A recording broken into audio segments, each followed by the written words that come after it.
Boom, and we're live. I'm here with comedians Andrew Havok and Skyler Q. Andrews, both of Augusta, both frequently visit Joe's Underground. Andrew hosts on Thursday night an open mic, and Skyler is often, if not always, there. Skyler, would you say you're there 100% or 99% of the time? I'll go with 99. Every now and then I get too tired or every now and then I'm like, I don't feel like it. But most of the time I don't do that and I show up. So Yeah, Thursdays at 9. It's not the worst time to go, but I mean, is there a particular night that you always go to even more, or is Thursday the best night for you, Skyler? Thursday's a good night. Thursday's Okay. yeah. We used to have there used to be a Tuesday one a long time ago. Yeah, at Joe's as well. Yeah. And I didn't go to that one as often, but I liked that it was there. I liked having the extra day in my back pocket, so to speak. Right. Yeah. That's how busy the open mic used to be pre-COVID. They had two of them at the same bar, and there was one on Tuesdays and one on Thursdays, and now it's just the one Thursday. It's finally feels like it's picking back up again, but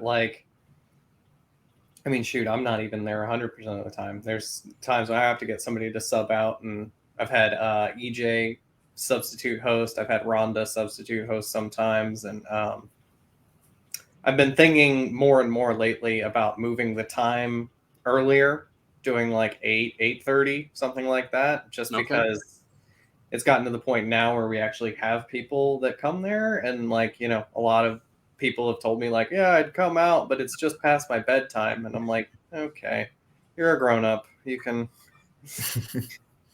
I have to work tomorrow too. You don't see me leaving. It is weird. It feels like, I don't know, maybe it's not everyone, but I hit a certain age. It was like 28, and all of a sudden, I couldn't finish a Monday Night Football game anymore. It got ridiculous. I can't stay up late anymore. But yeah, it feels like, I don't know, aren't there young kids anymore? Don't people stay up until, the sun comes up anymore? What happened to that? Haven't met them. I don't know. Or at least they don't come to Joe's Underground, which, Joe's is sort of such a long established place. Almost everybody that's going there is a regular at Joe's and has been going there for years and years. Right. But there's a change in management happening right now. So hopefully we're hoping for some more advertising, maybe get the bar looking a little bit nicer, a little more inviting, if you will. Even though I know that's right. That's kind of the vibe of a dive bar. Is it's got to be gross. But yeah, has to be exposed pipes. It has to be, a crazy lady coming up to you at stage every night. Yeah, all the time. But yeah, it is interesting, right? You do want to keep the charm of a dive bar, but also you don't want to have people walk in and be like, all right, one drink and we're out of here. Yeah. So yeah, it is to find that perfect mix. Yeah, hopefully the new management can do it. Now, you made a good point about pre-COVID too. It's so hard to remember the impact and the way people used to come out compared to now. Mm-hmm. I mean, Skyler, has that been pretty noticeable to you too? I mean, post and pre-COVID, the amount of people come in. Oh yeah. I do feel like people have been, coming out more regularly now, but I do feel like you saw more places hopping more often. Yeah. I remember at Soul Bar, we had I ran a show at Soul Bar, and it was kind of, how the COVID, how the pandemic sort of came in waves. There was summer of 2020, in the fall of 2020, we were trying to convince ourselves that it was fading out. Yeah. So people were coming out some. That's when I started doing the Soul Bar shows, and those are originally on Thursdays, and those were great. And then COVID scares happened amidst that.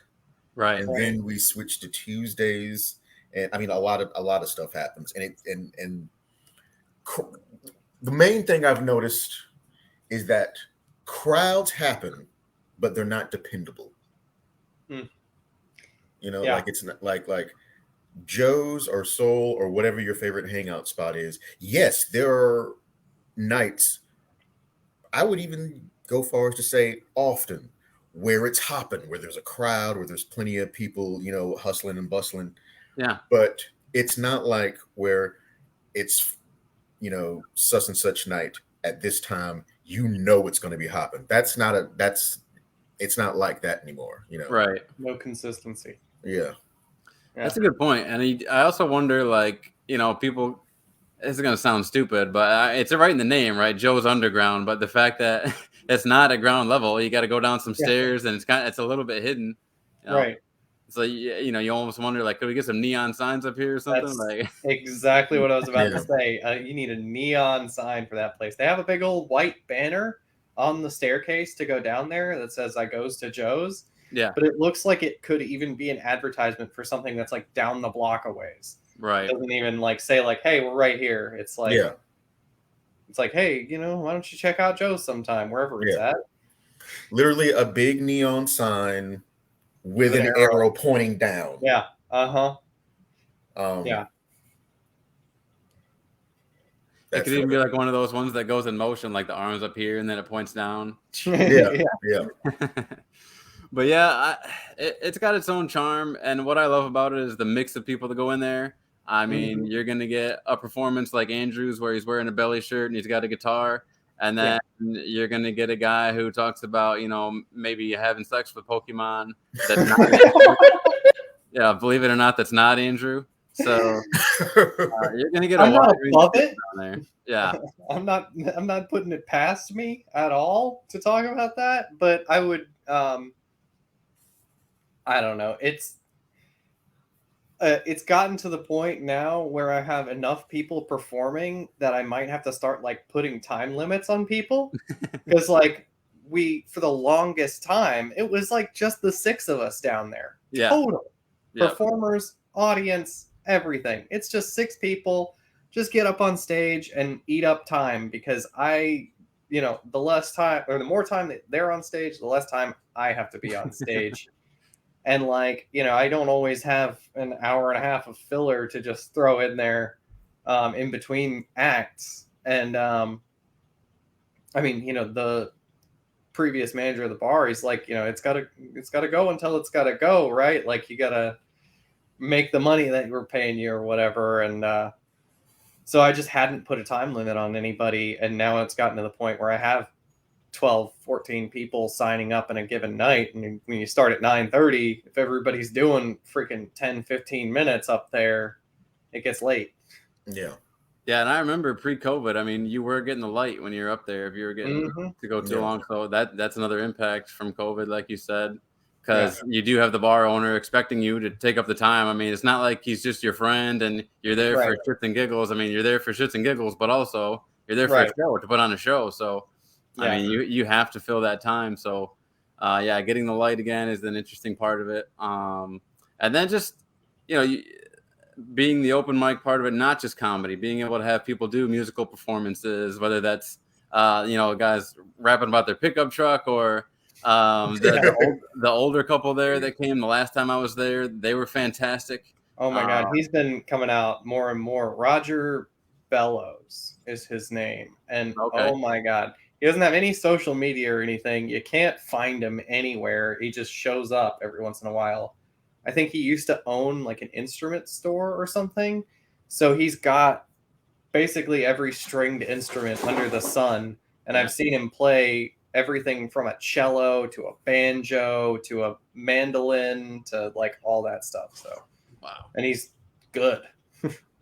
And just in particular, I love the support you get from other comedians down there. Even if it is only comedians on that night, like no one's gonna, you know, give you shit or ignore you or give you a stink face. Like people are gonna pay attention and people are gonna applaud and things like that. So I do love it's conducive to starting out. Like, but I also think after a while, you could develop bad habits by going to Joe's only, like as an experienced comedian. So maybe if you guys want to dive into that, like Skyler, we'll start with you. Like, how did you find Joe's? What do you enjoy about Joe's? And then what are those? Do you think there are any bad habits you can develop? Like I was just talking about. Yeah. Well, I mean, I've known, I've been going to Joe's for years already, like on and off.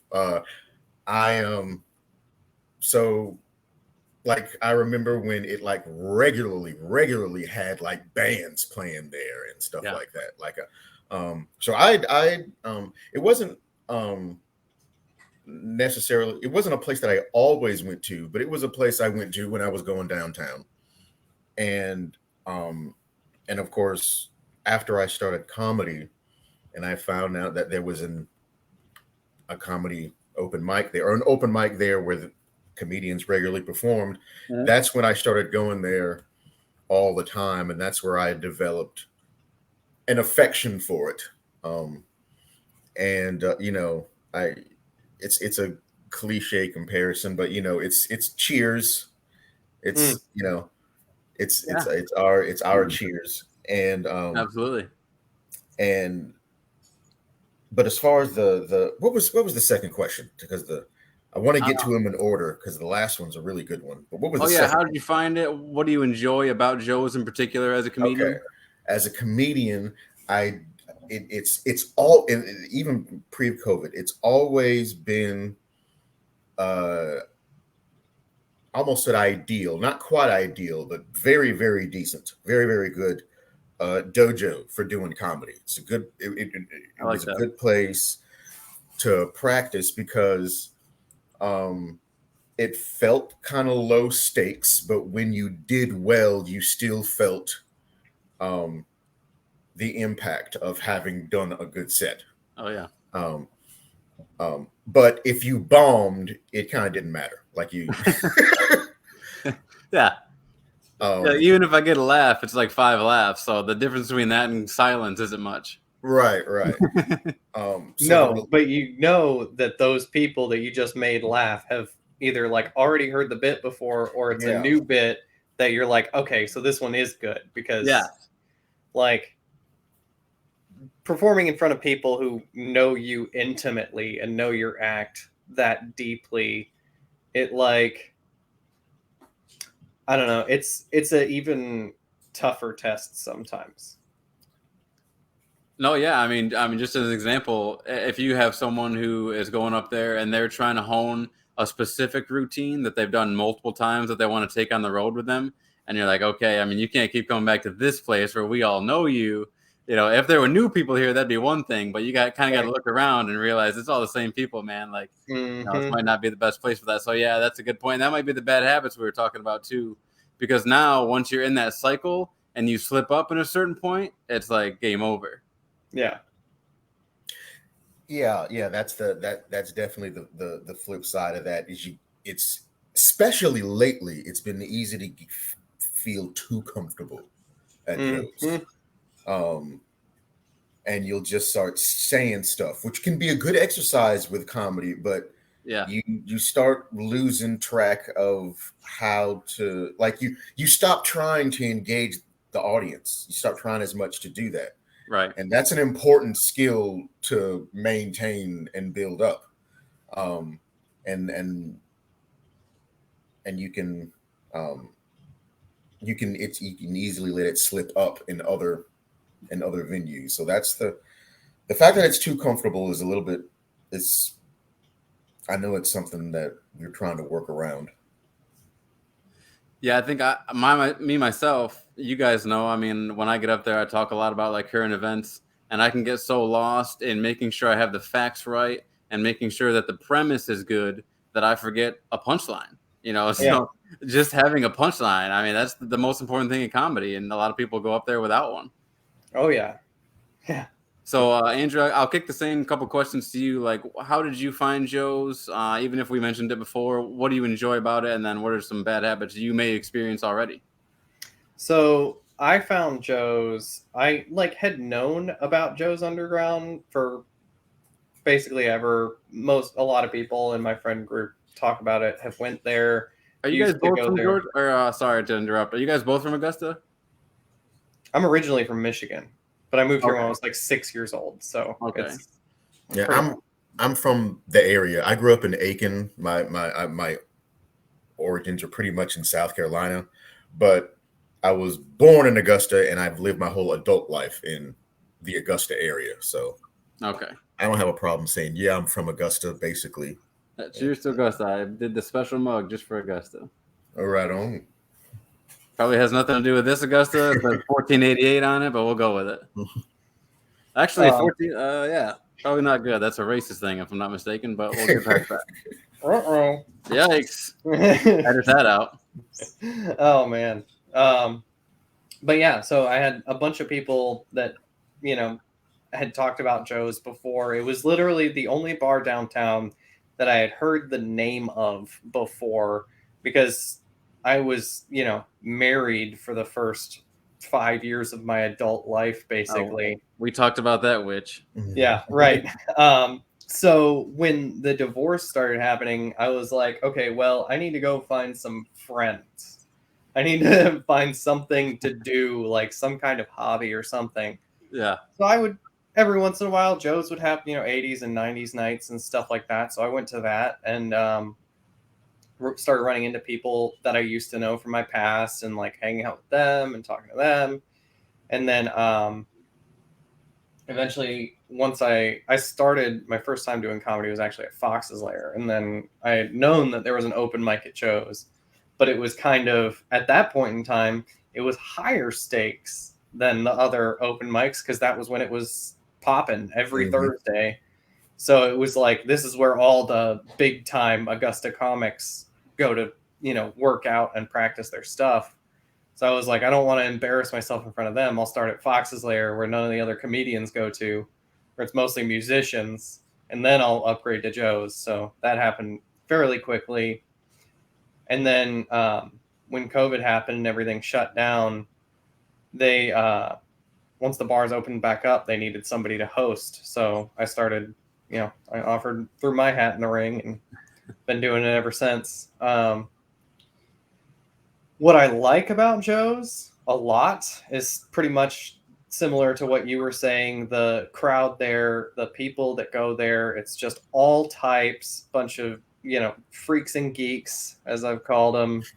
Don't abbreviate it, but they, and it's the main reason I've stuck around still hosting, is because it's just that place of acceptance of like, whoever you are, whatever you do, just get up there and show us what you got, and we're going to accept you one way or the other. And I just love being a part of that for this town, being the gateway to finding something that you can be really passionate about, because that's what it was for me, was like a place to get on stage and figure out, do I really like this or not? And, am I any good at it? Yeah, absolutely. As far as bad habits, I mean, it's very interesting because you got to watch out.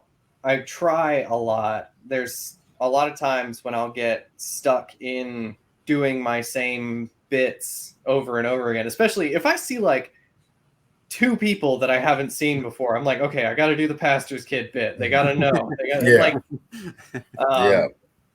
So like, even if it's, 15 people that have been there every week and then the two new people, I'm like, hey, for you two, but I try and keep it, especially with hosting, because like hosting, you go up in between everybody else and you're, like, either you got to try and like work out what the energy is like in the room, or you got to like just let it ride off of the last person. Like sometimes, Skyler will go up there. Usually lately, Skyler's been like end of the night, he'll like sign up at like the bottom of the list. But if there's somebody after him, it's usually like, just, all right, let's bring him up, because you don't need to hear anything from me. I'm just going to ruin it. Just bring up the next person.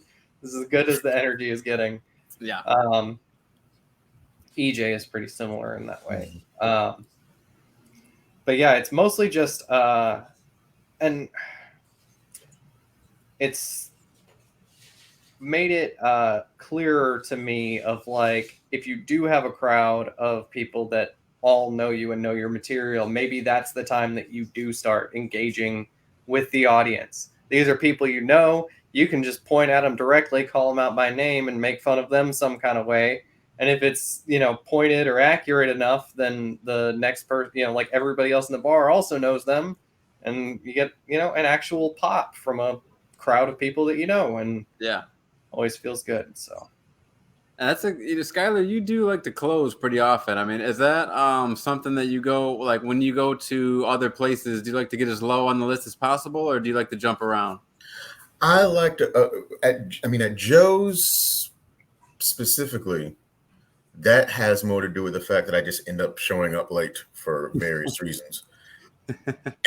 Or I'm like, want to give myself time to figure out what I want to do when I go up there. Right. Because you'll incorporate other acts from the night into your act sometimes. Yeah. The practice riffing. I do want to. I do feel like those are kind of. I mean, I need to start showing up early, but also, I do feel like it's a little bit of a bad habit, because I give myself too much time. Whereas if I signed up a little bit earlier, I'm like, oh shit, I'm the next one. I better, So, yeah. but yeah, I'll that's a down the road thing. But yeah. Well, so what I was thinking was not only starting it a little bit earlier, but also starting to implement like time limits. And my thought was 10 minutes. Because 10 minutes is longer than any other open mic is going to give you ever. Yeah, and then on top of that, like, it's not so long that, like, it's going to be one person taking up the entire, or, like a 25-minute block. I think I had somebody the other night go for like 22, 23 minutes. Woo! Yeah.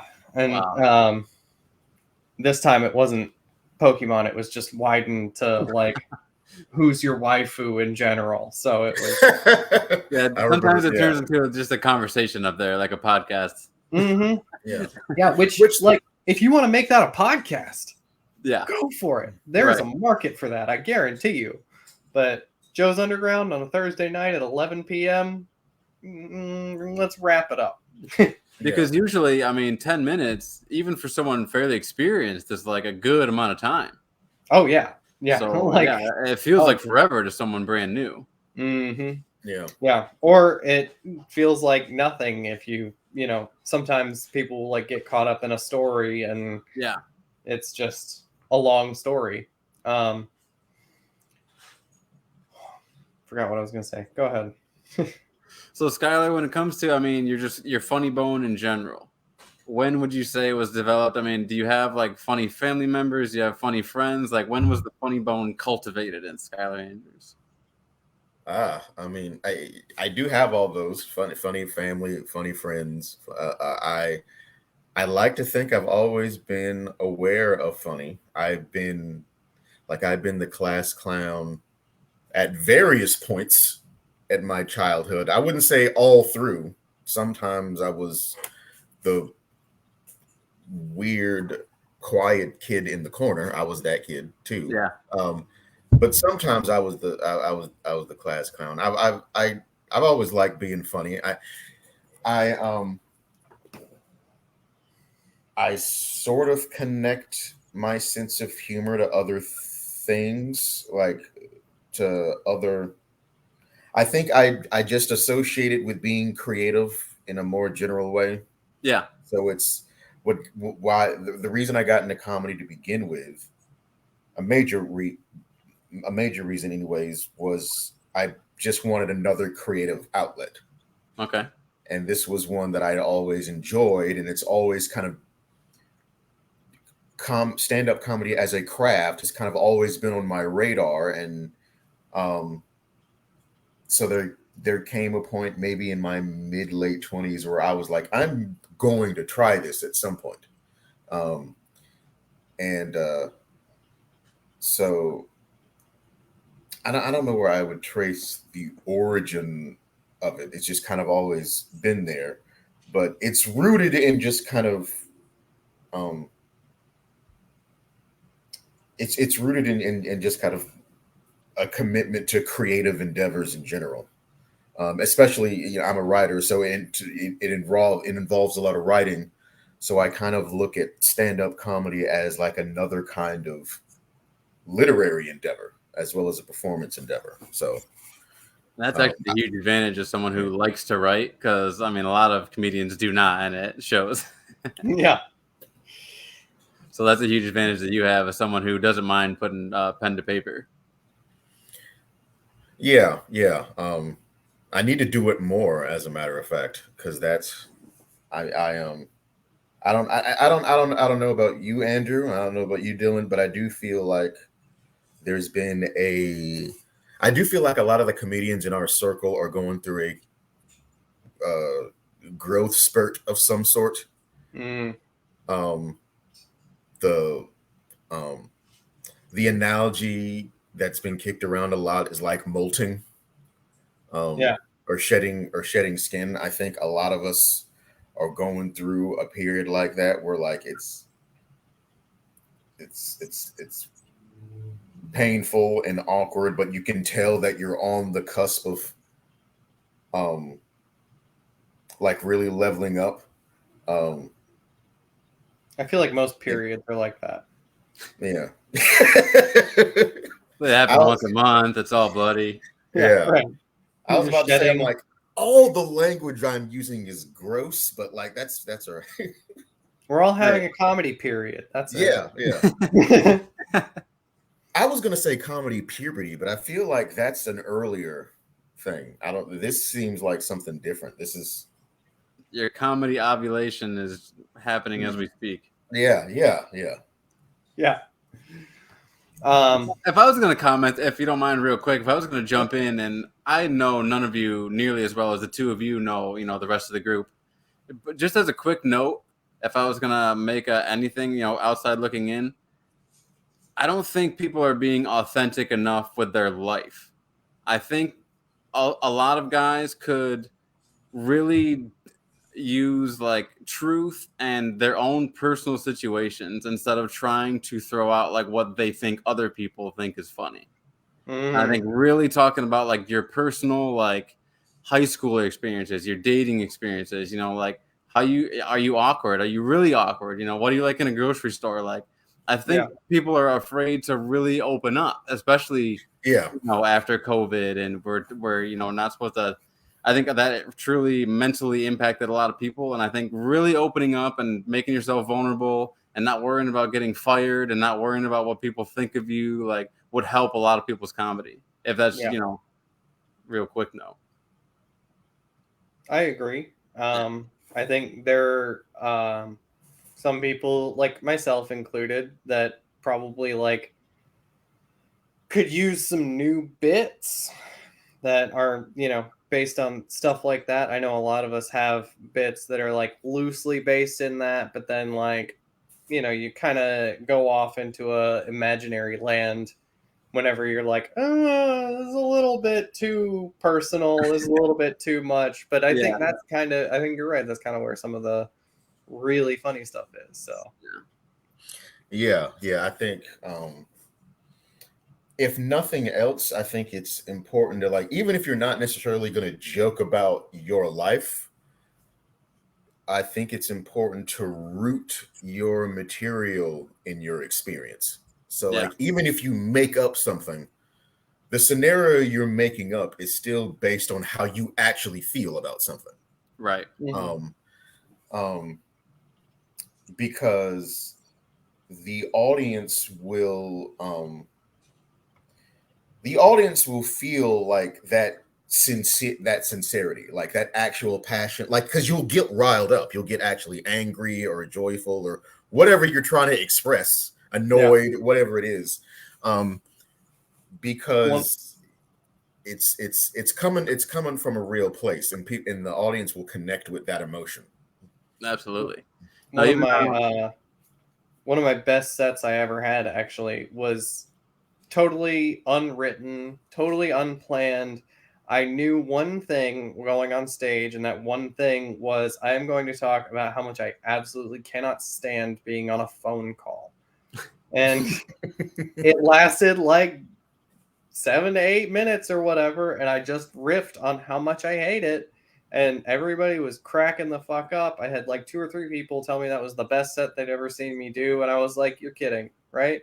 Because I didn't record it, and I didn't have anything written down, so never gonna feel that same passion ever. Really, you got to find another thing to dig into, because now once you know that thing is funny and you're like, oh yeah, those things I said people were laughing at, you're not as mad about it anymore. Yeah. So it's not, you don't have that same passion to put into it, just because now you're like trying to get something. You're trying to get people to laugh with it, whereas the first time I went up with it, I was just trying to vent. I was just trying to say stuff. I wasn't even planning on it being funny, but yeah, I mean, this the most natural, like, it's, sometimes when people go, oh my God, I can't believe, you know, I remember watching Marvelous Miss, did you guys ever watch the Marvelous Mrs. Maisel? I watched the first season, yeah. And, you know, just that moment when she gets up there and she's just bitching about her day, and she's just realizing how much people connect with, like, the personal aspect of her. Yeah, that was just something that you can really relate to as a comedian, when that finally clicks, like, oh my God, I can't believe, you know, me liking mayonnaise on my meatball sub, or, you know, whatever it is, like small things like that can really hit home with someone. But yeah, Andrew, what's interesting with you is you like to go up there, like you said, and make the joke about how your dad is, you know, and a preacher. Did we ever get into like who was funny in your family, and like what cultivated that funny bone in you? Like, because neither one of you are clear. I mean, if I'm going to make a broad judgment here, neither one of you are violent people. So it seems like comedy and, you know, being funny was the real defense mechanism, if anything. Mainly, I think that, and like crying myself to sleep, but it was mainly like my older brother has been very influential on me one way or the other. Like, I feel like he tried his hardest not to be, and tried his hardest to, like, after a certain point, like, kind of just ignore me a little bit. But either way, I was always trying, you know, like vying for his attention, and he always liked funny stuff and was always into jokes and had a sense of humor. And I thought, you know, he was always like making movies and stuff. And oh, really? That's cool. Yeah, he was always the like artsy, creative one, and now he's a firefighter and I'm a stand-up comedian. So I don't know. But I definitely like. Please tell me you've sent him a calendar before of yourself as a firefighter. I need to. But yeah, he's like living the suburbia. He's got a second kid on the way. He's got a normal, you know, wears entire shirts. It's the craziest thing. What a square. Yeah, right. But I mean, I'm the second oldest of 8 kids, so like, you got to get attention where you can get it, and I think that was one of the main things about like my sense of humor for me, was like trying to vie for attention of various family members. How many different? You said you like to write, Skyler. How many different, like? Do you prefer short stories? Do you prefer long form? Like, what poems? I mean, what do you like to write? Mainly lately, it's been plays and short stories. Yes, I was asked to ask about your play. That's right. Yeah. I've written a pilot before. I have a few unfinished novels under my belt. The pilot that you wrote, was it the guy who landed in the Hudson River? Sully something? It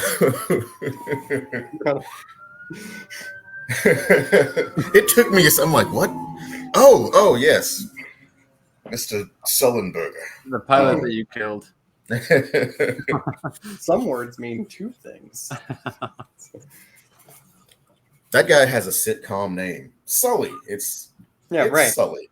Yeah. Oh, Sully Sullenberger? Absolutely. Because this is the sitcom. Is it really Sullenberger? I thought it was Sullenberger, yeah. Oh my god. Perfect. But it's like that stupid vampire that Jared Leto just played. Well, who the hell was that? What's the guy's name? Morbius. Morbius. Michael Morbius. Yes. Yeah, that guy's not a vampire. But who's working for us? No, I watched that.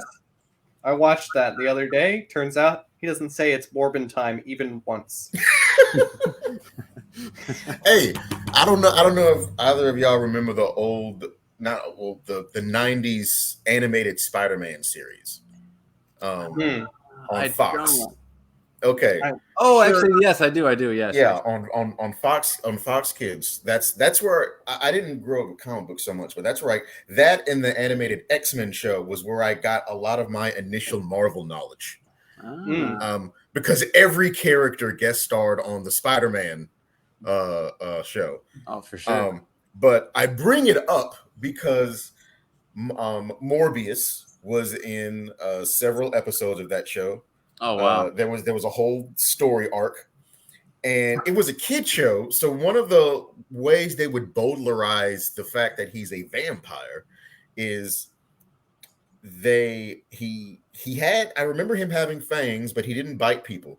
He had like little suction thingies on his hand, and would grab people by the arm and steal their plasma, not drink their blood. He'd steal their plasma. I mean, did they get $300 afterward? I was just about to say. No. Took right out of your damn mouth. Yeah. Which was I'm sure that's what made him a bad guy, is that he's taking all this plasma and not giving anything back. Right. That's right. But I just started donating plasma last weekend, and it's pretty lucrative. $200 a week is not nothing to shake a stick at for a stand-up comedian. Where do they do that? Where do you get $200 for it? So it's $100 a time, a donation. Okay. So, and you can do twice a week, and it's a first month promotion or whatever, but it's BioLife on Bobby Jones. Okay. And tell them I sent you, but like you have my permission to dead name me because they have to use the name that's on my license. Okay. Okay. I can't believe they accept plasma with a PCP and semen in it. That's crazy. I thought for sure there'd be like a 30-day waiting period on that. First of all, it's LSD, not PCP. And I've been eating a lot of asparagus, sir. I had also thought about donating semen, but I have this like weird hang up about like I don't want sperm donor babies all over the place. Like I'm cool with the ones that end up, in the sewer becoming Ninja Turtles, but like actual human babies, I don't know, bro. Especially ones that I have no idea that a baby even happened. It's just like, one day your sperm gets used or something. And like, I think I forget how the anonymity works. I've never done it before, but like, I think you can choose whether or not they let you know or whether or not they get to find out who the sperm donor was or whatever. Right. But either way, it just seems Santa Claus is just a guy named Nick. Yeah. I've always thought like, if I am going to curse someone with existence, I should at least be there to help them along the way. Yeah. That's fair. Seems fair. That's one of the noblest instinct. That's one of the most noblest articulations of paternal responsibility that I've heard. Andrew. That's why they call him Sir Andrew. Yeah. So tell us about this pilot that's not Sully Sullenberger. Well, I am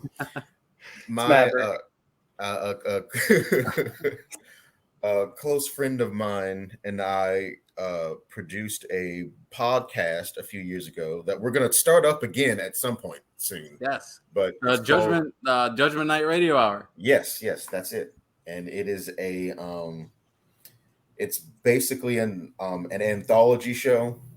And the format is there's this crazy old preacher who, of course, who is doing like an old gospel radio show about the end times, and his sermons are the stories in each episode.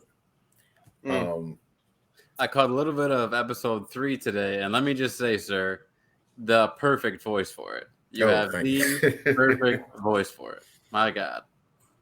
The fact that Skyler isn't in voice acting is a crime. Yep. Yeah, I think so too. I want Moana reparations. 2 better be a crab. Yeah. I don't And know. then what about the? Oh yeah, sorry. Oh no, you're good. Let me keep stepping on what you're gonna say. There was just some stupid joke about reparations. Stupid reparations. Those Yeah. dumbass reparations. So what is the pilot? It's a reworking of one of the episodes of Judgement Night for a television adaptation that hopefully will still happen someday, even though talks about it kind of fizzled out. But that's why I wrote it, and also the scripts for that podcast I count as like, I mean, they're whole ass radio plays, so I count them as things that I've actually finished from my own self-esteem. But yeah, that's the only finished pilot I have. I have a shit ton of ideas, but you're comedians, you know how that goes. Right. Absolutely. Well, I was thinking about this the other day because I've written 2 original songs at this point. Because I just started writing music probably this like couple months ago. And I've got 2 original songs so far. That one of them is a parody. I mean, I'm using the same music from another song, but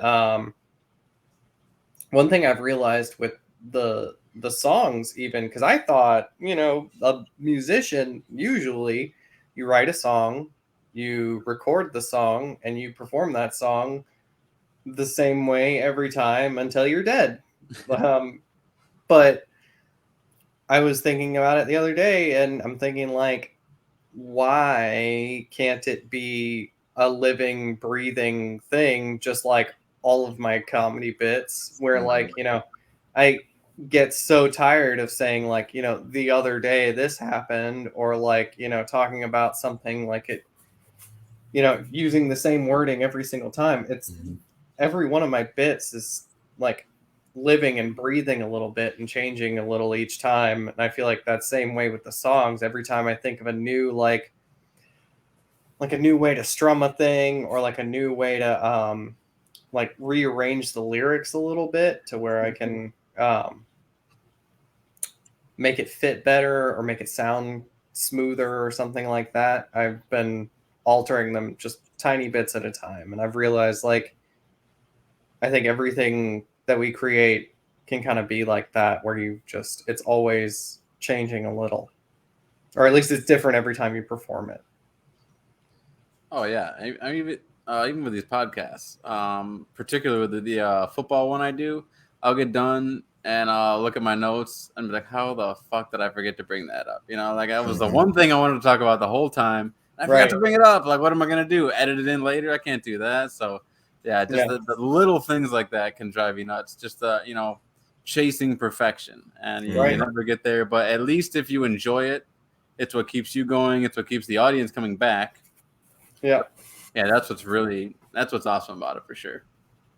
The piss song, like that is my legitimate jam. Like I be singing that in the shower. I've while pissing, of course. That's I need to I've had people talk to me about recording studio and stuff, and there's a guy that I got recommended to that They helped. Do you know Ezra Miller? Yes. Yes. They helped him record a single or two of some songs and stuff, like actually in a studio and everything. And I think I might be at the point now where I can start like actually putting some stuff down as a track. And I'm like, Right on. that might be the way to go with it. Yeah. Make your own rock up music. I can't believe you've been on the podcast twice now and we haven't done a musical performance yet. I've had artists on here before, man. We can make it happen. I mean, I got my guitar right there, so. I mean, if you've got time, I'll ask Skyler a question real quick while you get it and we can hear the Piss song. Sure. Sounds good. Right on. Skyler, what are some of the other favorite places to perform aside from Geo's that you have? Definitely Fox's Lair. Okay. Fox's Lair is probably my favorite room in town to actually do comedy. Nice. I do like Soul Bar when there is an attentive crowd. Right. I mean, I love Soul Bar in general. It's such a good hangout spot. So when that place has good energy, it really has good energy. Fox's Lair feels like everyone's sitting right in front of you and just like hanging on your every word. Yeah. Performing in Fox's Lair is when I first realized how important a physical space was. Because it feels like a crowd if there's just a few people, and everyone's kind of forced to pay attention to you. Yes. If there's if there's too much talking going on somewhere, everyone will hear it, so it's more likely it'll be less tolerated. Like it's the entire space inclines everyone to pay attention to you, which is ideal for any kind of performance where you're mostly talking. And you never shy away. You love to enter a contest whenever there's one available. You've gone out of town. You've gone out of town a couple of times. I mean, how often do you go out of town to perform? Not as often as I'd like, but I've done it a few times. I love going to Art Bar in Columbia. Really, really, Andrew will attest to that as well. Really, really good room. They're one of the best in the area. Yeah. Now, have you made it out to Atlanta before? Oddly enough, I have not. But stay tuned. Oh, okay. Yeah, I love that. Yeah. Andrew, what about you? You been to like Savannah, Charleston to do an open mic? Yes. Oh, hold on. Oh, I'm holding. You unplug something and plug it back in, and all of a sudden the whole thing's messed up. Great. There we go. Can you hear me? Yes, sir. All right, cool. That's better. All right. But go ahead, finish up, and then I'll... No, yeah, let's do the introduction. This is Andrew Havok singing, if I'm not mistaken with the title, The Piss Song. I actually... So this is the one that I was talking about. That's a parody. It's a parody of a song called Collide by Howie Day. And the I decided to call it Collide Gold Edition. A special treat for the Dress Casual listeners. Take it away. Well, I wrote this song. It was it's based off real events in my life. It's based off of something that actually happened, and it's something that is really close to me, something that touched my heart and touched my soul. And it's not about feet, okay? As previously mentioned, the song is about piss. Specifically, it's about the time that I wet the bed. And it wasn't just any regular everyday bedwetting, like you just forgot to wake up and the bed is soaked. I got plastered and ended up using the headboard as a urinal. Wow. And let me just tell you, my fiance, she was not happy about it. So naturally, as a comedian, my next logical step after that is to is to write this song.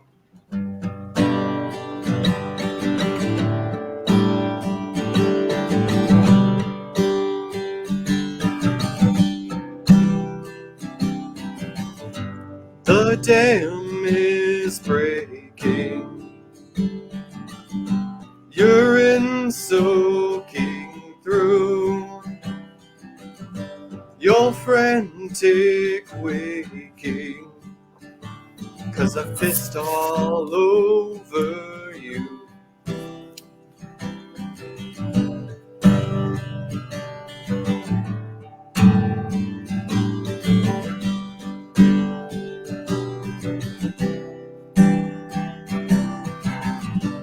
I drank far too much. Shouldn't have had that shot of whiskey. Couldn't ask for your consent, 'cause you were unconscious. All of the piss that flows tonight, only some got in your eyes. Oh, the sheets won't come out white. We finally find that you don't like my bride.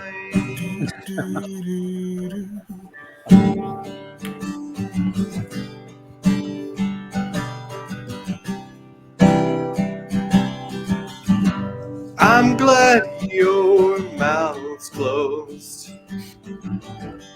R. Kelly's life goals. I worry I will miss your face when I'm squirting all of the piss that flows tonight. Only some got in your eyes. Oh, the sheets won't come out white. We somehow find that you don't like my bride.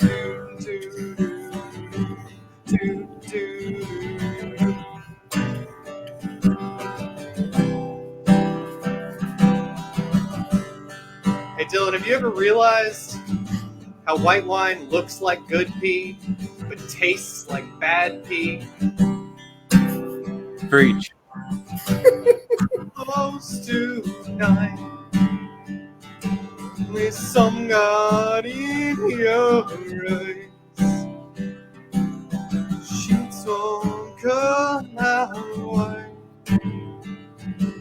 We somehow find that you don't like my bride. Dear God. Dear God. Amen. It's no wonder this man drives a Beamer, Benz, and Bentley. Now, the next thing I had up here for you guys, and thank you again so much for that, Andrew Havok. Again, that was Collide, the Golden Edition. Yes. Love it. Can you find that on Spotify? Not yet. Like I said, I need to get a professional recording done, and then we can figure out about it. I might just record it with the mic. Who knows? But we'll see. Now, quick head nod from both of you. Have both of you experienced hecklers when you've performed? Okay, Skyler, we'll start with you. Tell me your best heckler story. My best heckler story. The heckler story I like telling the most. That'll do. It was, I don't even remember the joke that I was telling, but it was a performance at Fox's Lair. It was a show at Fox's Lair. And I was making some joke involving race, as I am wont to do. And there was some... As you're allowed to do. Yes, yes. And there was some drunken white guy at the back at the bar, who very loudly said something to the effect of, "I'm colored too." Oh no. That was everybody's reaction. And it got white is a combination of every color. Yeah. I'm sure that's where this guy was going. Real deep. Yeah, it got really awkward for everyone else. I immediately said, "You're gonna have two black eyes in a minute," and then carried on. That is knowing damn well is an empty bluff. Yeah. I'm not racist. I got two black eyes and a colored TV. Put it up there, classic. Bing. So yeah, that was now I don't tell now there's another story. I don't tell it well enough because I remember even fewer details, except that my response to the heckling was telling an old man in a mostly old and conservative crowd, and indicating in my comeback that I was fucking his wife. Like, I remember that. Yeah. I remember doing that, but I don't. You're just gonna go with the classic. I'm glad the South lost. Yeah, but no, you went much further. Yeah. I mean, that's the South winning, as far as I'm concerned. That's an entire continent winning, as far as you're concerned. Yeah. Right. South Africa, maybe. Ooh. Andrews, what are some of your favorite heckler stories? I'll tell my favorite. It's so good. So I don't. And I guess, like, I've told this bit so much, I don't even mind if I tell it here, or at least the parts that are necessary. But I had gone up. There was some people in the crowd that one of the performers had told me were from his church. And they had just so happened. Yeah, Skyler knows which one I'm talking about. So they had just so happened to show up in Joe's Underground, where he's performing at the open mic. And he signed up first. So it was me going up to introduce, and then him going up to do his set, which he did, like, just clean stuff that, like, he didn't really even have a clean 5. So he's just trying to mess around up there, trying to do clean material that he doesn't really have. Just regurgitated the latest Seinfeld bit that he heard. Yeah, maybe so. But anyway, so after he goes up, he had told me that these people, he was like, "Oh God, those people are from my church." I was like, "Oh, buddy." And I go up there after him, and I do the pastor's kid thing, explaining that, and then I start going into the foot fetish thing, comparing it to like the 9/11 bit, where I talk about how every time I see a foot, my dick is harder than one of the Twin Towers, and my hand looks like a Boeing 767. Damn, that's a nice smooth transition there. Yeah. And this lady from his church just is, oh my God. Oh, like my stars. And she's sitting like about as close to the stage as you can get at Joe's while still sitting at the bar. So she's like at the end of the bar, but close to the stage. And so I can see her clear as day and like talk directly to her. And I'm like, "Ma'am, if you think that's bad, just wait. Just give me a second." Get ready for round 2. Yeah. So I start going into the rest of the bit, which, oh God, I can't even remember it off the top of my head right now. But it gets worse, right? It gets much It's worse than, foot fetish 9/11 stuff. Yeah. Well, it goes deeper into it. And she's like, "Oh, yeah, that's right." I said, "Don't worry, ma'am. It's okay," because I've had this part planned out for a while of like, I know people are going to react poorly. So I follow it up with, "Don't worry. There's no need to be offended by this. 9/11 happened well over 18 years ago, which means I can legally masturbate to it." And she didn't like that either. Yeah, I can imagine. So much so that she got up off of the bar stool, started walking up towards the stage, and was telling me, you think it's okay to just talk about, you think it's okay to masturbate to 4,000 people dying? And I said, ma'am, I wish it was 5. She starts going on and on. The whole rest of the bar is cracking up. It's probably the best I've killed at Joe's in a very long time. Wow. And it kept going back and forth. She said, oh, and I bet your dick is really huge, isn't it? And I say, yeah, and it's square. Just like the Call me SpongeBob, bitch.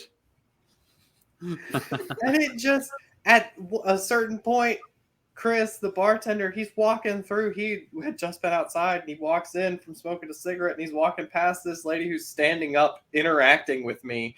And Chris knows, if anybody is talking directly to me while I'm hosting, something has gone wrong.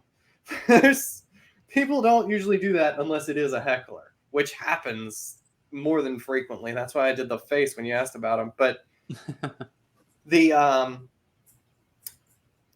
he was like, ma'am, you probably want to sit down. You should probably stop. You're not going to win this. Oh, yeah. Chris, there's a part of him you can tell that loves a good confrontation. Oh, yeah. Yeah. And eventually she did. She sat back down because you realize the entire rest of the bar is on my side with this. And then she left immediately after I got off stage. So, well, first she chastised the comedian that had gone before me, that she went to the same church. She was like, what if the people at church knew about this, about the people that you keep company with, and blah, blah, blah, blah, blah, blah, blah, and the things that you're doing down here? And he's like, you're down here? Like, it's like running into somebody at a gay bar and being like, what are you doing here? And it's like, what are you doing here? I do have to give him, maybe I'm giving him too much shit about maybe he doesn't like confrontation at all. Because I will say about Joe's in particular, like, the amount of times I've been down there is not that many times, and I've seen a good amount of people get kicked out of there. So the ratio of going there to people getting kicked out is fairly high. So you do have to be, ready to kick people out. So I'll give him that. You got to be thick-skinned down there. I'd say it's probably 1 in 3 weeks. Once every 3 weeks that I'm there, once every 3 times, or rather that I'm there, there's somebody getting kicked out. And it's usually, either just being too drunk or like being too like trying to step up on the stage. There was one time I had somebody get up, say they were going to sing a song, asked for the Bluetooth connection to the speaker, which is not uncommon. There are a lot of rappers that have their beat or whatever on their phone, and you want the beat playing and then you rap into the mic. Yep. So I give him the Bluetooth, and he just starts playing Float On by Modest Mouse, just the regular version, not a karaoke version, it's not like a rap beat or anything. Vaguely sings along with like the first 2 lines, and then literally like puts the mic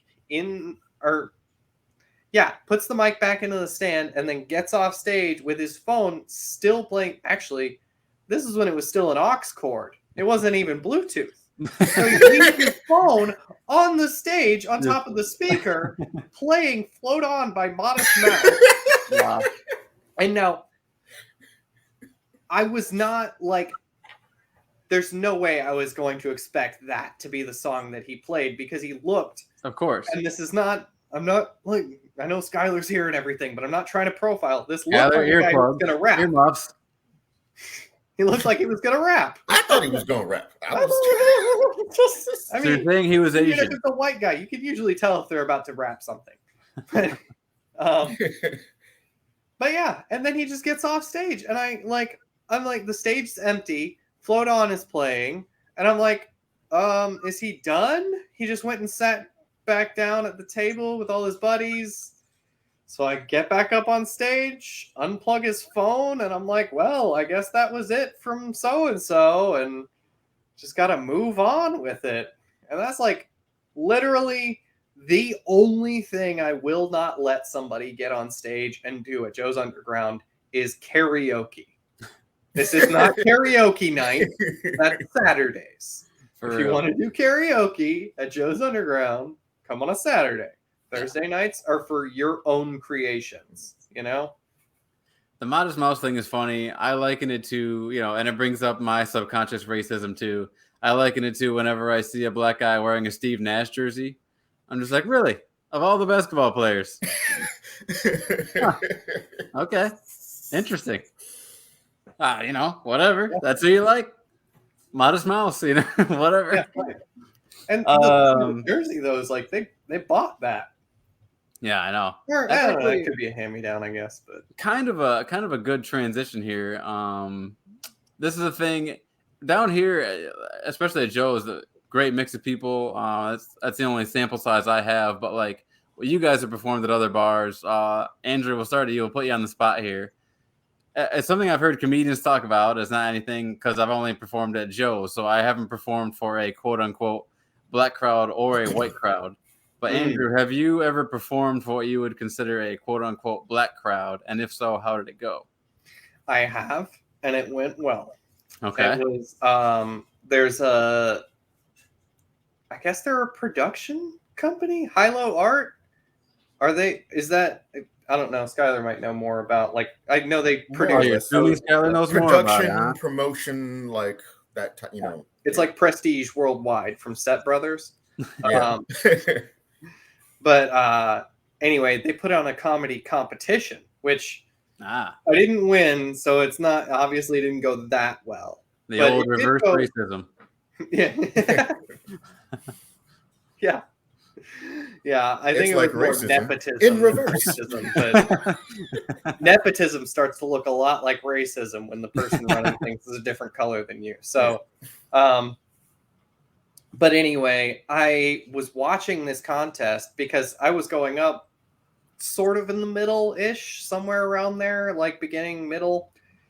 And I was watching everybody go up, and I'm like, okay, what is everybody else doing? How's that going for them?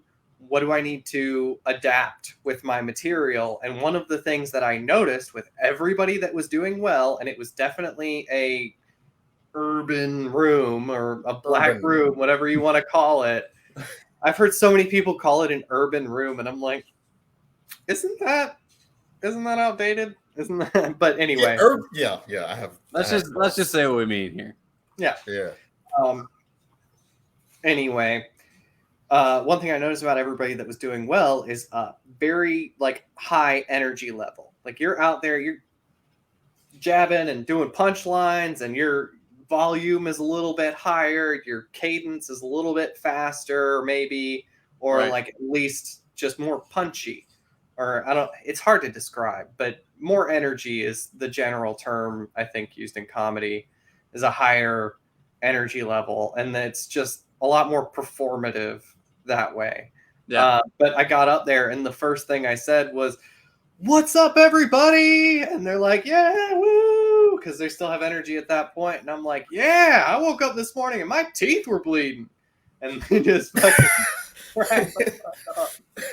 It was one of my favorite sets I ever did because I was worried about that. Honestly, it was the forefront of my mind at that point. I was like, I've never done an entirely black crowd before. That was the only white people that were there. Literally, was me, my fiance, and the one coworker that I brought with me, and we were all sitting at a table. Oh no, and Jen was there. So there were 4 white people in a crowd of what, like almost 100 people probably, and I felt like I did pretty well considering. Okay. And you made some adjustments to what you originally had in mind, and it worked. It was literally just that extra oomph, that extra yeah. So Skyler, I'll ask you the same question in reverse, like, white rooms, and did you adjust? But what is it? I want to keep going with that. Like, what do you think the high energy, why do you feel like the black crowds respond to high energy? Because I reflect on that myself. Because Mitch Hedberg doesn't kill in a black room. He could. He could. He could. If he wasn't already dead, he could. high, because the general wisdom is like Andrew said, is quote unquote white crowds like, well, quote unquote black crowds like higher energy, and white crowds you can I think the conventional wisdom is you can focus more on the material. Right. I think that's a simplified version of it. Higher energy definitely gives you a leg up in front of black crowds. I just had a thought. I think maybe what you're thinking of right there, and like what I was maybe trying to express a little bit, is the difference between writing versus performing. Yes. You can write a joke all day and perfect it down to the little nitty gritty pieces and bits of the bit and get your punchlines exactly right and everything. But if you don't have that performance part of it down, that's not going to work. But also vice versa. If you just have the performance, there's only so far that can go. Yeah. Black, like I think that's a better way to kind of parse this. Black crowds respond to performance, to and which is the reason why high energy tends to work more, is because high energy entails picking up it entails putting a lot of your resources, so to speak, into every aspect of the performance. Right.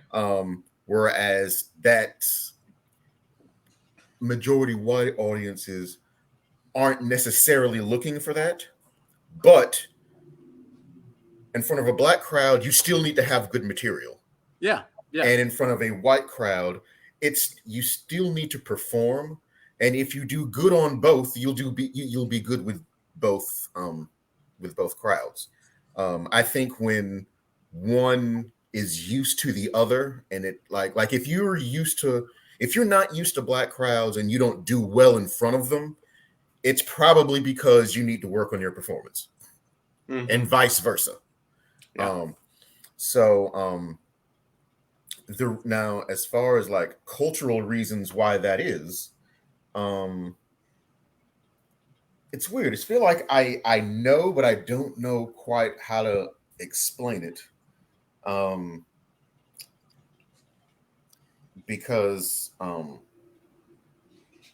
there is sort of there are better words for this, but I'm going to use these words. There's kind of a performative or theatrical element kind of embedded in the culture. Like if you think of like a black church, like everything's there's a big theatrical element to everything, and it's very participatory and responsive.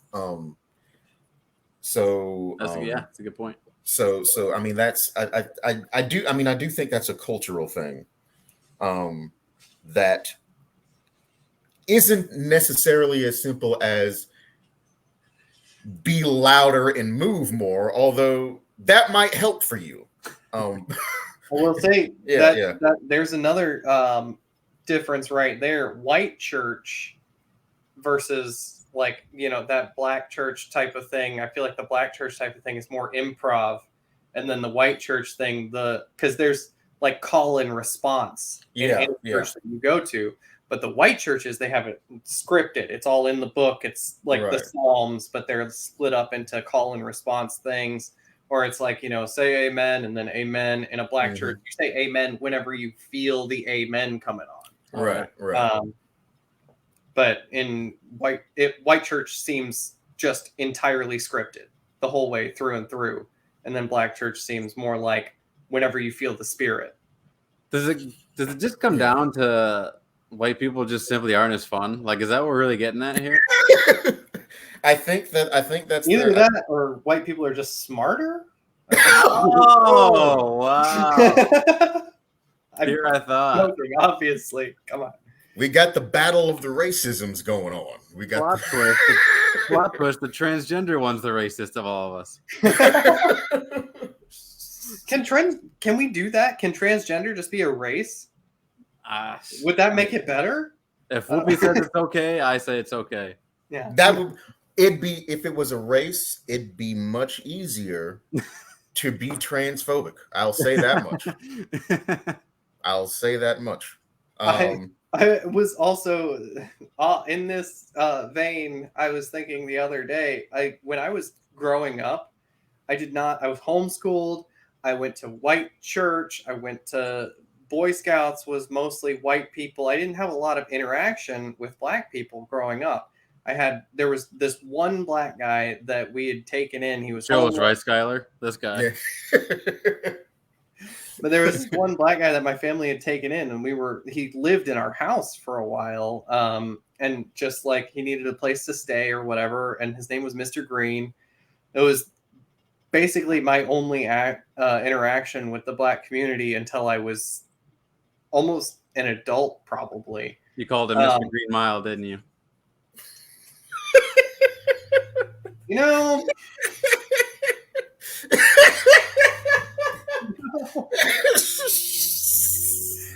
so anyway,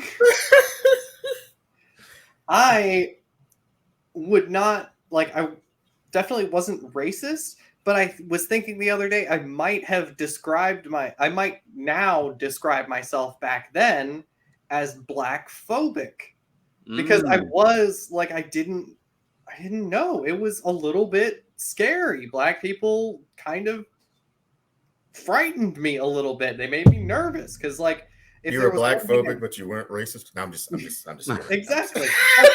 No, that's the point I'm trying to get at. Yeah. I was a little bit phobic. The divorce did wonders for this guy. He used to be in the Klan. It was crazy. It was, and I think the main thing was, especially Mr. Green, he was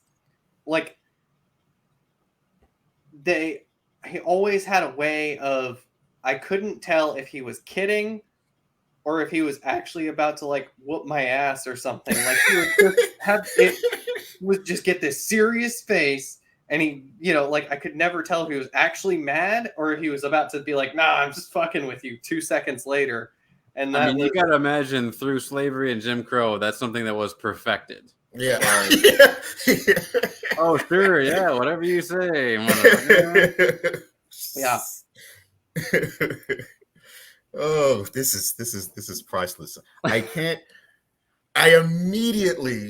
immediately started thinking of, and I'm wondering if this is going to be our cancel video, when we all blow up. Whenever I do a podcast, I'm like, is this going to be my cancel thing? They find eventually to be he said whatever the fuck. You're going to look back and say, if not for Dress Casual, I'd be on SNL. Yeah. Thank you, Dress Casual. No, I'm just but no, I was thinking of Liam Neeson. Remember a couple of years back, Liam Neeson? Yeah, he said he wanted to go find a black guy and beat his ass. Yeah. Now the whole point of that story,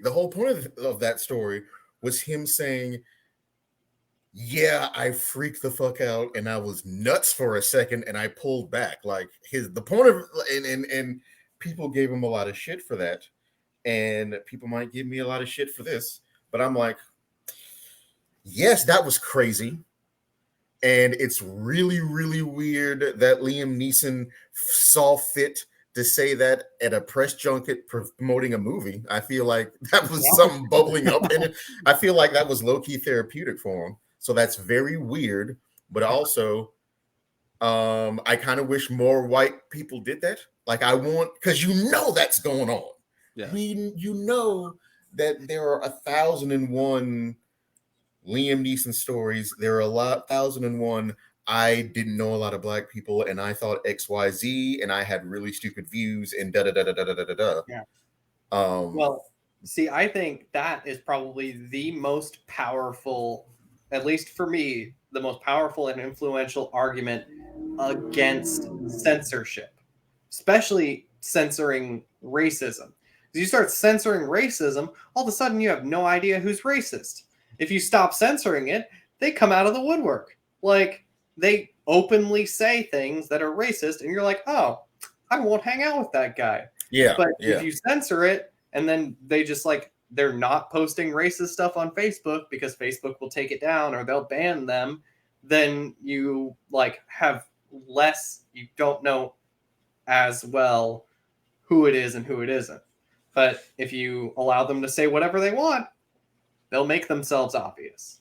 And then we can isolate ourselves from them. Yeah, I think people are worried about platforms making the views spread, but I also have, there's something to be said for race, for out in the open racism. Yeah. There's something to be said for that. I used to do a bit, and I'll do it now because I don't really do this bit.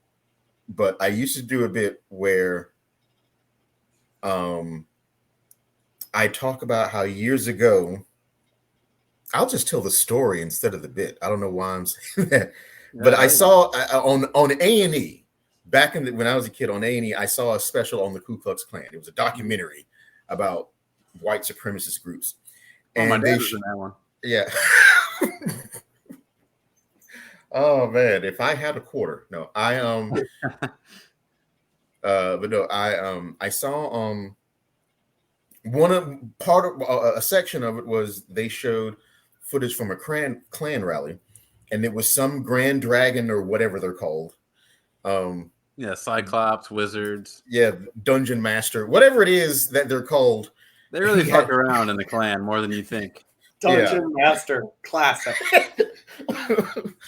I think the Ku Klux Klan is like D&D for racists. Like, I think that's basically what it is. That's what the Illuminati is. Yeah. I don't know about like specifically racist, but the Illuminati is basically just D&D. They're playing pretend. They have a secret society. I don't know. I feel like they're not really. I mean, yes, a lot of people that are in charge of things are probably a part of it, but I don't think the Illuminati is like planning stuff, or like the Masons are like planning stuff. They just like playing pretend, going out in the woods, and screwing little boys. All that pedophilia. Yeah. But no, that's a really good point, dude. And like, I don't want to get too far. If I get political, we're gonna be here for another 2 hours. But what I have noticed more so than ever, probably because of social media and the way things get exposed, is how perhaps Black people as a whole, people of Hispanic descent as a whole, particularly from Mexico, are tired of being used as pawns, are tired of being talked about in a way that's just, oh, if we can just get the vote and then forget about all the issues, then that's just the way we've always done things, So I'm glad that more people are being just exposed as frauds and phonies for saying things and never following through on anything. So I think people are really recognizing that, which is huge. And then even when it comes to, and this is going to be, speaking of controversial, even when it comes to something like Roe, if I don't agree with what happened, I respect the people who made an effort, because at least they fought for their values and beliefs, even if I don't agree with it. I respect the fight. Now it's on the other side to fight for what they, believe in and whatnot. But if you truly do not believe in gay marriage, intersexual marriage, things like that, then I do want it to be out in the open, and I do want you to be debated, and I want your ideas to be exposed for obsolete or, what have you. So I love a good debate. Yeah. And it's too bad that the discourse nowadays is who's on my team, how long can I talk to them for, and how much money can we make from advertisements? And how can we silence the other side? It dumbs everyone down. It dumbs everyone down. And no one knows why they believe what they believe anymore, which makes it easier to exploit people. For sure. So yeah, if you don't know what you stand for, you'll fall for anything. That's the expression, right? Yeah. I guess the last, as far as performance goes, have either of you ever done a clean set? I think I've done 5 minutes one time, where I was like, I was intentionally trying to keep it clean, just to see if I could. I know I have probably at least 10 minutes of clean stuff, but the only time I've ever done like a clean set, it was probably like 7 minutes, 5-7 minutes, somewhere in there. You felt good about it? Did it go well? Yeah, I mean, decent. Not it was mostly like newer stuff, so it wasn't like crazy. But also like that the song I just did, as much as it's about urine, like it's not sexual. I don't say bad words other than if you consider piss a bad word, which I really feel like most people don't. Right. Like, and the other song on the other hand. How about this? Have you ever had a scenario that got tense with your guitar? Has anyone ever wanted to use your guitar and it got like kind of tense? I just got a new guitar. This guitar that I just played, the acoustic, I've had that since I was like 15 years old. And one of the things about me like starting to play it recently again was I had been babying it a lot because it was like a precious, valuable item to me. Oh yeah. That I had for so long or whatever, but it just meant that I wasn't using it. So I start, like bringing it out more and like performing at shows with it and stuff. And naturally that prompts other people who know how to play guitar to be like, hey, you mind if I borrow it? And so far, so good. It's just been, kind of chill. And if I ever felt like, I'm sure if I ever felt like saying, no, sorry, man, I really don't feel comfortable with that, they'd probably be okay with it. And it wouldn't, I can't imagine it would be. Okay, you haven't had like a tug of war scenario yet. Good. Skyler, have you done a clean set or anything like that? Yeah, I've been on the clean spectrum. I probably have about 5. I'd say I might have 5 to 10 minutes of stuff that I would do in front of a family friendly type environment. I once did a show that I was told had to be PG-13. Yeah. But it was 45 minutes. And I was like, oh, okay. So I did a lot of finagling.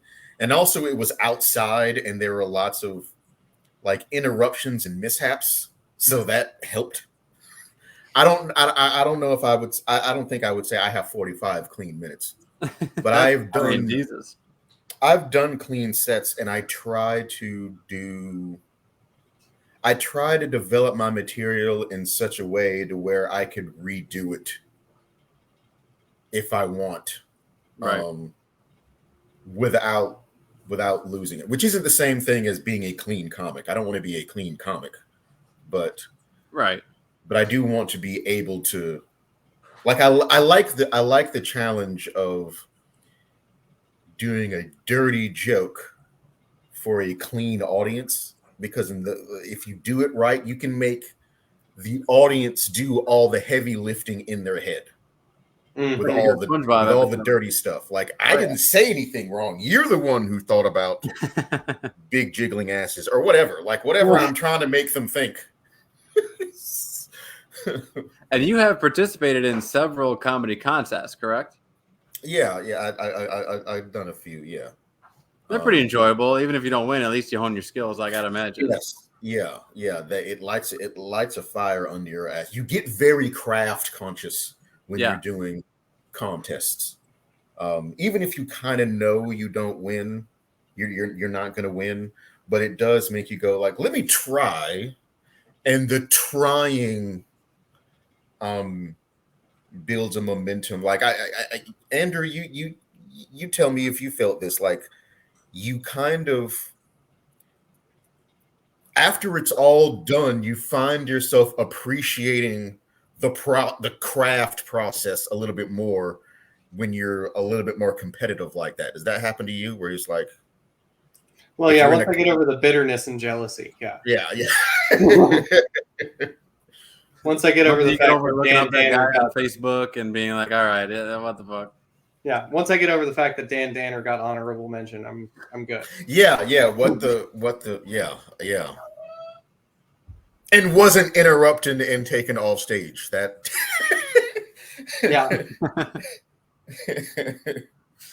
Well, I love it, guys. We're getting toward the end here. The final two things are going to be a lot of fun. Yeah. The two things I did have you guys do a little bit of homework on, so I appreciate you guys playing along with me on this one. Andrew, we'll start with you. We're gonna do a Mount Rushmore of comedy. So, what does Andrew Havok's Mount Rushmore of comedy look like? It's just all four faces are Gabriel Iglesias. Oh wow, that's the fluffiest Mount Rushmore I've ever seen in my life. Well, actually, just You might one need the of Rockies them for takes that. up the entire mountain. So. No, but if I was totally, it would be. I mean, Bo Burnham has been my biggest influence. It'd be probably Bo Burnham, and I know he's not a stand-up, but Weird Al Yankovic would be up there for sure.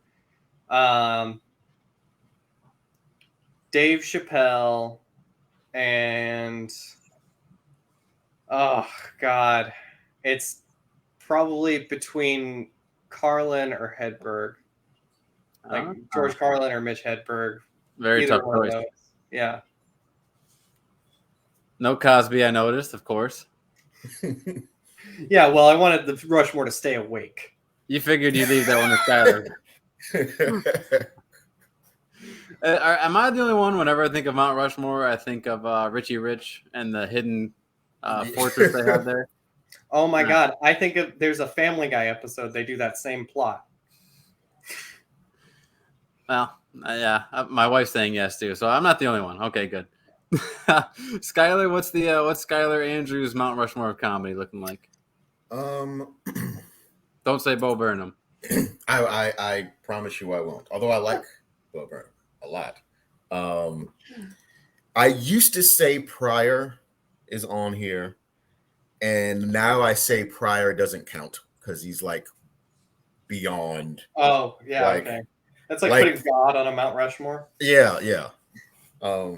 It's like saying, "Who's on your right?" My Lord and Savior Jesus Christ, followed by you don't. We'll put him up on Olympus. Racist for not saying Richard Pryor.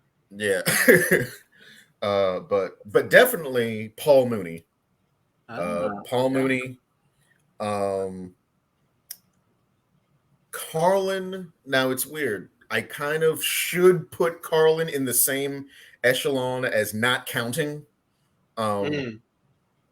So, I mean, I'll do that because Carlin and Pryor are like, they're major. Actually, Carlin is more a direct influence than Pryor is. Okay. You watch a lot of his specials? Yeah. And I have like a couple of his books. I have like I have his autobiography like right here. Nice. So, but he's also, there's something transcendent about Carlin. Absolutely. Carlin and Pryor are both kind of the context in which I would even make this route Mount Rushmore. Right. And it's also an excuse to like say both of them while still doing four people. So right. Cheater. So Paul Mooney, Patrice O'Neal. Mm-hmm. This is a more obscure one, but there's a comedian named Don D.C. Curry that showed up a lot on Comic View back in the day. Look him up and you'll be like, yeah, I can see how Skyler is influenced by him. But he does I wouldn't say preacherly, but there is a very old school Southern, vibe to what he like, no nonsense vibe, even though a lot of the stuff he says is silly. Like I like the idea of saying silly things in a no nonsense manner. Oh yeah. That's where I get a lot of that from. So and I guess I have one more. Probably no pressure. All of Black America looking at you for your last comedian here. I'm gonna say, okay, this is gonna be weird. This is gonna be weird, and I'm just gonna add an extra person now. I'm gonna say back and forth between Bernie Mac, who I actually think is very, very underrated for sure as a craftsman, as a You want to talk about performance, like how the performative aspect is important. Like I actually think he was a brilliant performer, and the way his material is, the way that the materials like in the performance were like, watch Bernie Mac if you want to see a good example of why material and performance are dependent upon each other. And he was fantastic at that balance and making that work. But yeah, it's between him and Louis C.K., which I know Louis C.K. is canceled right now. But he's making a comeback. Yeah. Oh, that's no comment. Yeah. He's making a comeback without the hotel door closed. There you go. All consent. Yeah. But as a craftsman, as a stand-up comedian, I still think he's brilliant. I actually actually part of what disappointed me about the whole controversy was because I understood Louis C.K. as being someone who explored moral anxieties. Like that's how I understood him as a comic. Was his whole thing was like, am I a good person? And what do all my flaws mean in relationship to my struggles to be a good person? And that's a big thing with me. So that's why he's on the list. So a weird amalgamation of let's say my Mount Rushmore consists of Paul Mooney, DC Curry, Patrice O'Neal, and some strange alien abominable eldritch combination of Louis C.K. and Bernie Mac. Those are my They both have their own TV show. Yes. Louis Mac. For anyone who doesn't think that, I was thinking Bernie Mac, TV show, whatever, like, you just haven't seen I Ain't Scared of You Motherfuckers. Yes, like yes. That was my problem. I was always, when people would say Bernie Mac, I'd be like, really, Bernie Mac? And I just hadn't seen I Ain't Scared of You Motherfuckers. And by seeing that, oh, yeah, he's definitely one of the best stand-ups of all time, because that's one of the best performances of all time. Yeah. For sure. And then... yeah, I noticed not one of you said a female comedian, which is okay. Yeah, I know. I have I'm sure we both have female comedians that get up there, maybe you'll learn to code. The female comedians, but if I was gonna pick a female comedian of like my favorite, say like a Miss Rushmore, I guess it would be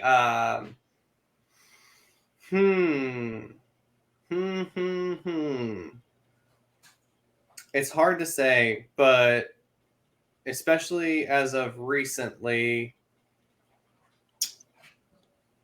God damn. Boy, it's really rolling off the tongue here. The first two names that come to mind are Whitney Cummings or Nikki Glaser. Okay. I really enjoy both of their comedic styles, and it's mostly because it's a lot it's pretty similar to mine, just from the perspective of an actual woman and not just somebody who dresses like one. Yeah, you got that nailed down pretty good. I noticed Amy Schumer or Tiffany Haddish didn't make the cut. That's okay. That's not 2019 anymore. I think of them more as actors, honestly. I haven't seen their stand-up, so. If I'm gonna have a lady Rushmore, I'll say most of them are black. Adele Givens, of course. Leslie Jones. Really? Yeah, Leslie Jones stand-up. Check out Leslie Jones stand-up.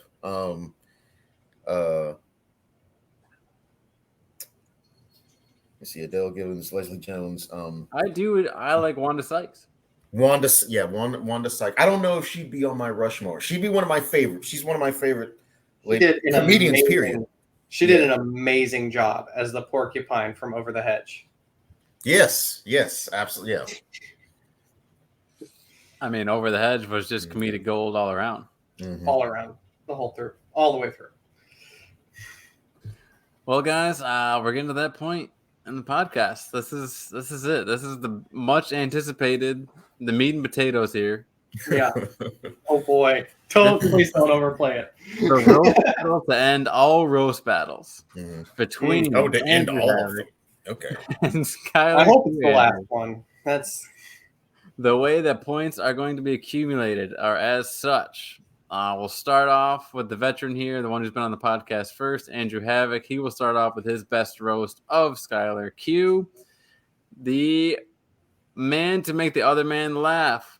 You get a point each time you make your opponent laugh, and the man with the most points at the end of this wins. We'll just go for how many lines you have. Doesn't matter if you got 2 lines, 10 lines, whatever. However many points wins at the end of this, and then I'll throw my 2 lines in to see if I can't win myself.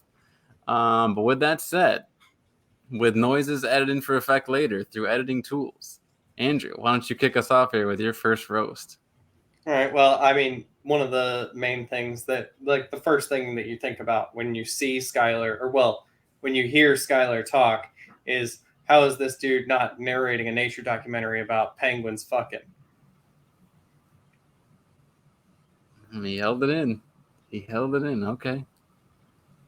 Fair. I'm sure it took a lot of effort. Fair question. That's a. And the round passes. No points for Andrew there. Fair question. I didn't realize the eschatological nature of this particular roast battle. I didn't know we were doing the roast battle to end all roast battles. This is probably going to be the best one on YouTube ever. Oh, okay. Right on. And, I mean, Patrice O'Neal be damned. Yeah. For some reason, if we're doing the Judgment Day of roast battles, then I feel almost spiritually inclined to comment on how no one, for whatever reason, has ever commented, complimented, glorified Mr. Havok on his uncanny resemblance to a Muppet. Like, no one's done this, and I feel as if that because there's a, like, I've noticed, like, okay, like the nose, yes, there's the way the nose and the eyes are structured are such that like, and then I'm getting ahead of myself because I'm also thinking of, like, all the butt stuff that he mentioned. So it's like, is this going to be your round 2? Don't let this round pass now. I mean, I'll you know what? I wanted to bring it up. I wanted to bring it up so that there's a wider context with me to work in. I just wanted to bring that up. Okay. That I like it. This nigga looks like a Muppet. That's it. That's. Oh, he comes in with an N-bomb thinking that'll do it, Andrew? No, a slight smirk. With any Muppet in particular, they all look so different. There's a Muppet essence. There's a Muppet essence that I'm like. There's a platonic form of a Muppet, if you will, and he's Gonzo-esque. I was thinking, and I know you only said that because I look this Jewish. Oh yeah, we know what it's all about. We knows what it's all about. All right, Andrew. Let's try to get another one in here. Let's see who gets first points on the board. I mean, there have been a couple of times when I've noticed Skyler, like, he'll wear those button-up shirts like he's wearing right now. He might unbutton it just a little bit too far. Makes me think that he might be a little bit of a Judgement Night Radio horror. Oh, come on. I even threw in the name of your... I mean, Well, I appreciate the plug. You No. appreciate plugs, That's right, all it is. Andrew? That one's getting the Just a prices right. Womp womp womp womp womp womp. When I review this one, I mean, you Please thought you do. would roast him by saying he's wearing a button-up shirt, Andrew? My goodness, Unbuttoned, like a hoe. Skyler, give it to him. Spank this guy. I appreciate the plug. Yeah. You appreciate plugs, don't you, Andrew? Plugs are your thing. Oh, Okay. Yeah, we can count that one. Yeah. yes! Yeah. Points on the board for Skyler. The butt plug does it.